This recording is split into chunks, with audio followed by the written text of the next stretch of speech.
Hi, my name is Blake Boston, and I've known Bill for about 15 years. We work together on the distribution assurance team. And, congrats, Bill, on 35 years. That's pretty impressive, and I have to say I loved seeing the picture of you at the BARC meeting from 1978 in your brown tuxedo. That was definitely a good look for you. So it seems like just yesterday that I met you, again, when we worked in distribution together. We had some fun times then, some good trips. I remember one of the very first trips I took with you. Actually, we went out to 558 in Oregon, and you and I traveled separately from the rest of the team for whatever reason. And we got out to Portland, and this was right after we got our National Rental Car Emerald Club cards, where you could pick your own car when you get there. And so we got out there, and we're in the parking lot, and we're looking around. And there's one convertible sitting in the parking lot, and we both kind of look at each other at the same time, like, wow, we got to take the convertible. So we hopped in and popped the top down, and I think we thought we were pretty cool cruising down to Albany in our convertible. So that was a fun trip.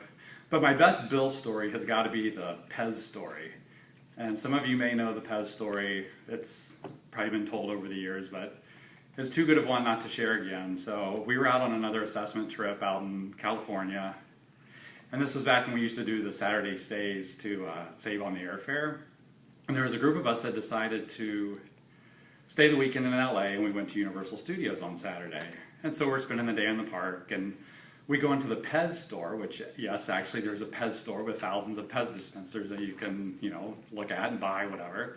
So we're in the Pez store, and there's a guy working behind the counter, comes up to Bill, and he's like, man, I know you from somewhere. You look so familiar to me. Did you used to live in Chicago? Bill's like, no, not me. So a few minutes later, the guy comes back, and he's like, well, gosh, I know you. Did you used to live in Washington, D.C.? Bill's like, no, not me. You got the wrong guy. Sorry. I've lived in Minnesota my whole life.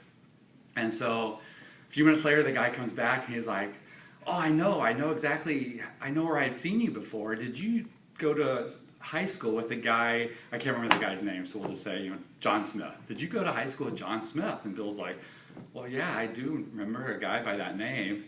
And he says, well, did you, in your date to prom, double date with, John and his date?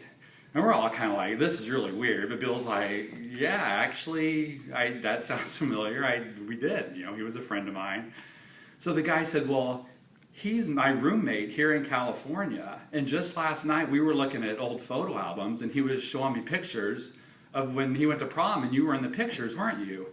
And we're all just like completely floored by this. But Bill's like, well, yeah, that's right. And so, the guy's like thinking, oh my gosh, this is just crazy. I got to go call my friend or whatever. And we're all like, how random is this? That, Bill just happened to walk into this store where this random guy is working. And apparently just the night before, this guy was looking at a picture of Bill from probably 20 years prior when Bill went to prom. And you were probably wearing that same brown tuxedo, weren't you? It was just crazy. So that was always one of my favorite stories about Bill and this trip that we took on. Whenever it's a small world story, that's one you got to share, because it was just completely random. So anyway, Bill, congrats on your 35 years. It's been great working with you, and here's to many more years.